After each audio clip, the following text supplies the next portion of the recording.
massive killing of Jews. That is like the worst thing that they did because of their color, well, their thoughts, their beliefs, their also their sexual preferences, and not only the killing.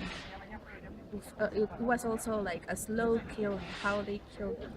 It wasn't just like they were shot; they were taken to from their families, and they were really starved to death. Many days working for the Nazi regime.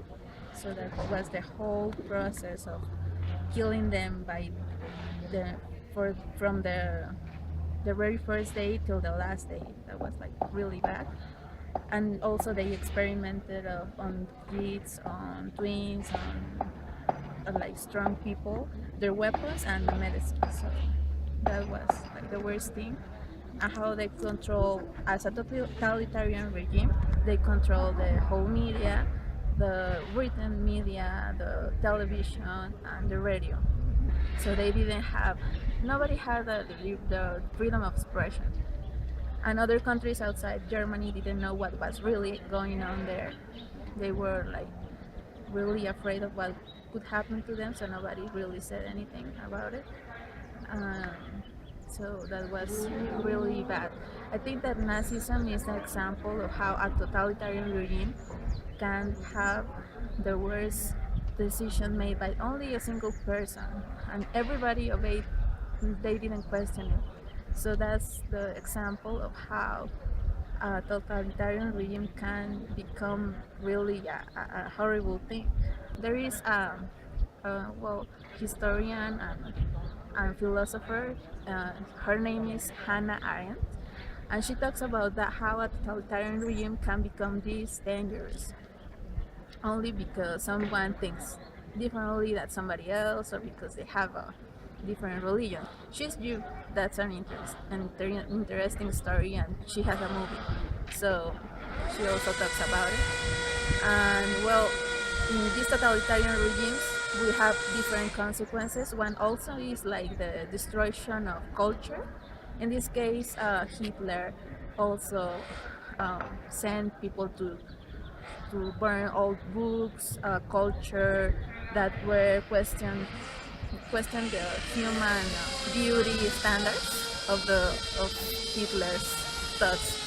So they were destroyed like castles. They were like, burned there, and when you go to Berlin, there is a square on the floor, and there is a library empty, and that is like the symbolism that many books were lost in this regime. Not only books, there are many things, actually buildings. Many of these buildings were also burned. When you go to Germany, all the Nazis buildings are only squares. They don't have any beauty on it. That's only like squares, very, very tall. You see them, that's impressive. Yeah, the Nazi regime is one of the worst parts of German history, and it was a terrible regime because it was the power of the state against the citizen, and the state has to give to serve to the citizen rather than the other way round. And the Nazi period in Germany was that the citizen had to serve to the state. So the citizen had to attend to the institutions of the Nazi government, and they had to serve in the army under the direction of this government, which didn't pursue goals like the freedom or to live together, rather than to impose on the German society, but also on other societies, their doctrine, and therefore it's an example of how it shouldn't be. The law of the Nazi regime, whether they were the Jewish, whether they were the communists, the social democrats, the followers of Jehovah or other religious groups or simple. Those people with capabilities or psychological ill people were killed under the regime of the state, and that is really the worst thing. How can a state decide whether your life is worth living and your life doesn't has a value, and therefore I am like a state, I'm entitled to kill you, and that's something the state shouldn't.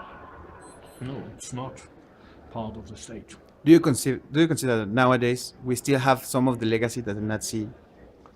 Really, you have it in all parts of the world, and their point is, in a prosperous society, you need the state.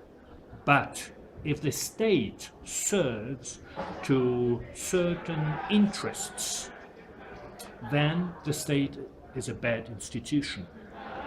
Nazi Germany, the interest was the ideology and the group of certain people on top within that party. And here in Mexico, the challenge of Ayotzinapa is as well the influence of a certain group, of a terrorist group, of the narco people, to infiltrate the state, to convert the state in an instrument of their interest. And that shouldn't be. And as well, you have it in Germany, the challenge that there are certain groups, whether industrialists, religious groups, trade unions, or other people who want to convert the state in an instrument to making them more powerful. And how to assure that the state works for the citizen rather than certain interests.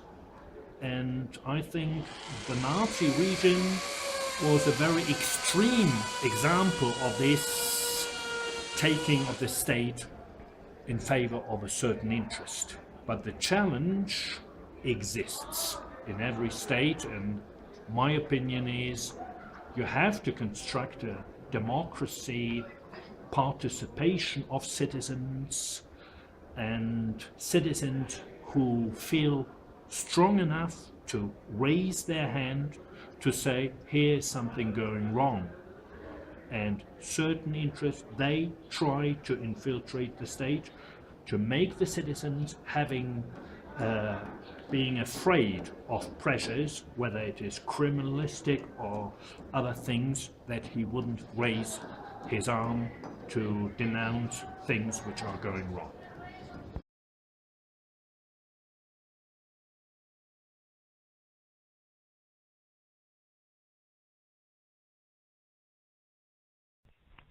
Number 10. The banning of vivisection. Nazi Germany was the first country to ban vivisection in the world, enacting a total ban in April 1933. The measure to ban vivisection was a huge concern and was put forth to the Reichstag as early as 1927.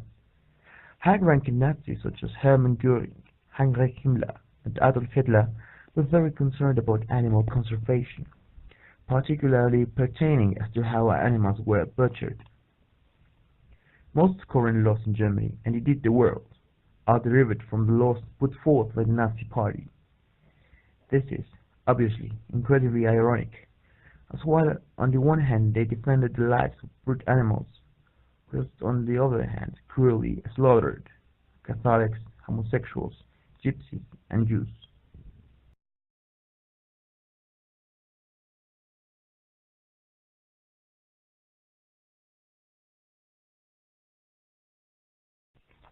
Number 9. Animal conservation. When the Nazis came to power in 1933, their concerns not only lay with the people, but with the animals native to Germany.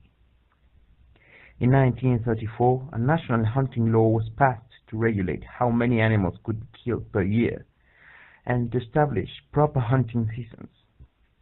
These hunting laws have now been applied in most Western countries.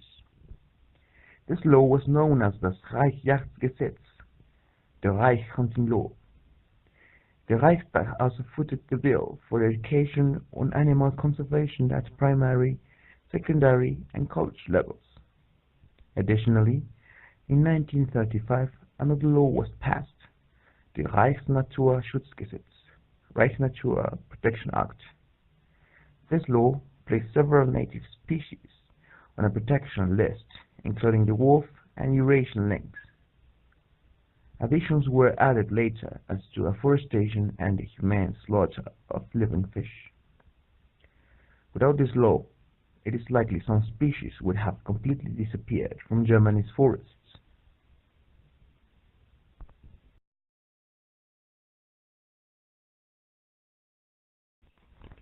Number 8. Anti-tobacco movement. It is rumored that Adolf Hitler was so opposed to smoking in his later life that he couldn't stand someone lighting up in the same room, and often felt obligated to object to it as a waste of money. Thus, he became one of the most expensive and effective tobacco movements throughout the history. While during the 1930s and 1940s, other anti-tobacco movements failed fantastically in other countries, it was taken seriously in Nazi Germany. The Nazis banned smoking in restaurants and public transportation systems, setting public health, and severely regulated the advertising of smoking and cigarettes. There was also a high tobacco tax, and the supplies of cigarettes to the Wehrmacht were rationed.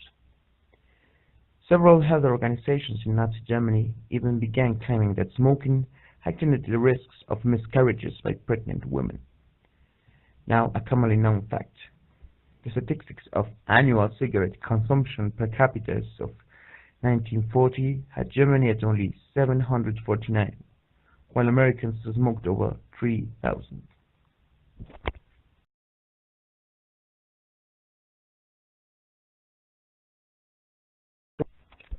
Number 7. Welfare programs. Nazi Germany had one of the largest public welfare programs in history, based on the philosophy that all Germans should share a standard of living. One of the most famous of these was the Winter Relief Program, where high-ranking Nazis and common citizens both took to the streets to collect charity for the unfortunate. This was not only an extremely intelligent propaganda move, but also a ritual to generate general good public feeling toward those in need. Pastors urged people to donate rather than give directly to beggars. Joseph Goebbels himself, a high-ranking Nazi in control of the radio, television, propaganda, often participated in these events. But how was the cost of this met? Largely from the stealing of belongings from those people considered enemies of the regime.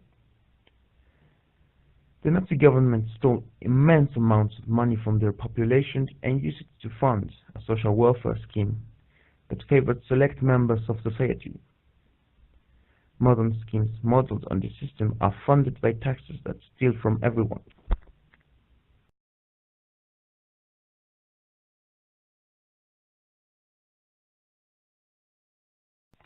Number 6. The Volkswagen. Literally meaning people's car, this vehicle was presented as a car that every German citizen could afford to buy. It was based on the advice of Hitler to the designer, saying that it should resemble a Beetle. The car was a huge success. It was made available to citizens of the Third Reich through a savings scheme at 990 Reichsmark, but the price of a small motorcycle. But toward the end of the war, resources were low and public availability declined. The Volkswagen emerged more as a military vehicle toward the end of the Third Reich. However, this has not stopped it from being one of the most popular vehicles in the world, known for reliability, stylish design, though some might question that.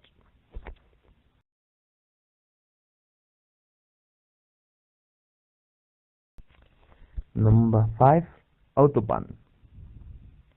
While not originally conceived by the Nazis, Hitler was an enthusiastic supporter of the idea and pushed for the largest network of roads to be built across Germany. Established as the first freeway system in the world, the Autobahn was a revolutionary feat of engineering that forever changed the way humans travel. Thousands of countries have emulated the system Hitler put in place, including America and Britain. It is single-handedly the largest network of roadways in the world, with roads stretching all across the country, even to other countries such as Austria. The construction of this roadway wasn't only revolutionary in itself, it provided over 100,000 workers with jobs necessary for the economic recovery efforts. It was a goal of the Nazi Party to try and bring the country into a sense of unity through the roadway system, and for the most part, it was successful. Aircraft was tested on the long, smooth, straight sections of the road, and Grand Prix racing teams are known to practice on them.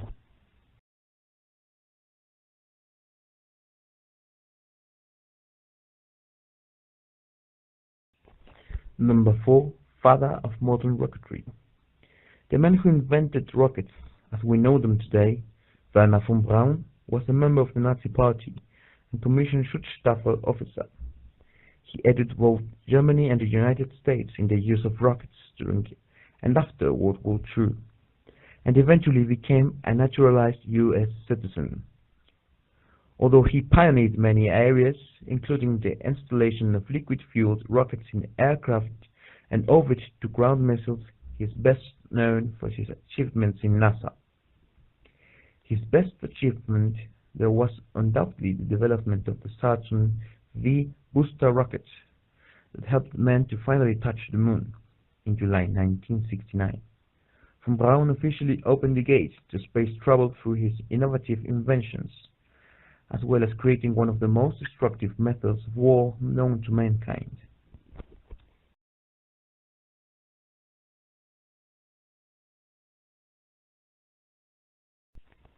Number 3. Innovations in film. The Nazis were very interested in both film and music as propaganda techniques and essential cultural pillars.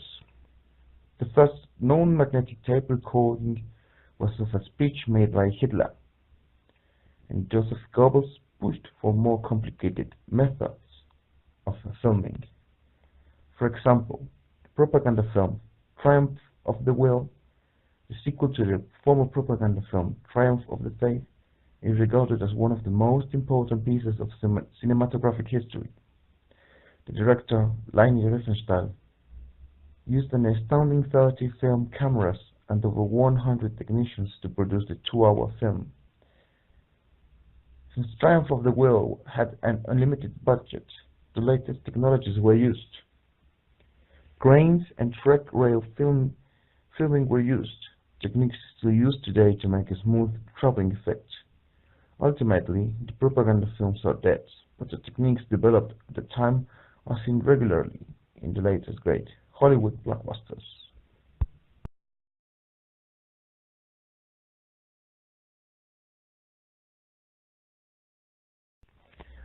Number 2. Contributions to fashion.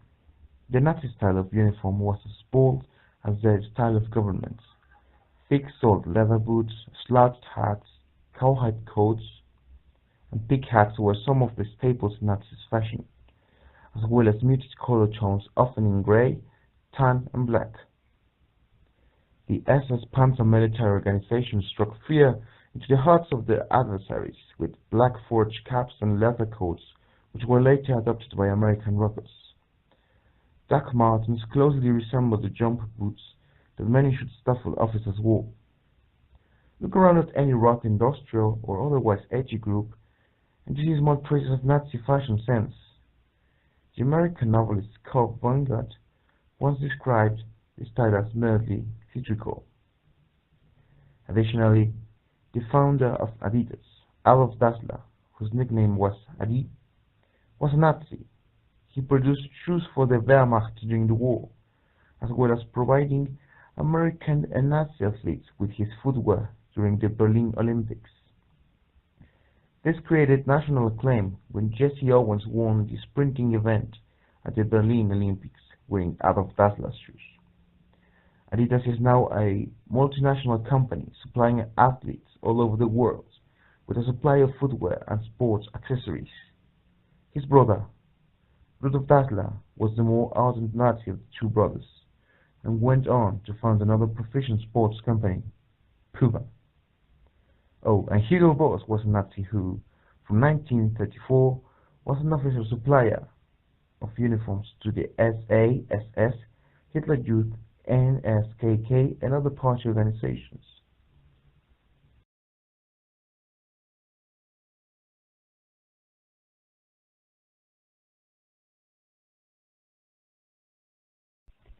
Number 1. Medical advances. The death of ethics for medicine in Nazi Germany was a sinful, reckless, dangerous decision leading to untold atrocities. It has created one of the most extensive ethical controversies in history.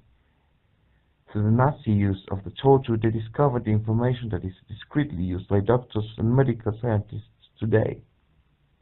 For example, the Nazis extensively studied and monitored hypothermia at the Dachau concentration camp by subjecting victims to severe torture.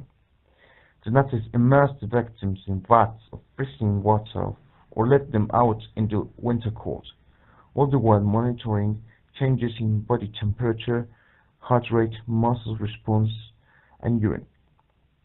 These tests were initially performed on volunteer soldiers, but the Nazis were not satisfied that they had all the information they could get and began to test on concentration camp victims. They attempted to formulate methods to bring the bodies back to a safe temperature, including the rapid active rewarming, technique that seemed to be the most effective method of revival, and is used today in the West. This research could potentially fill a gap in other researchers studying hypothermia.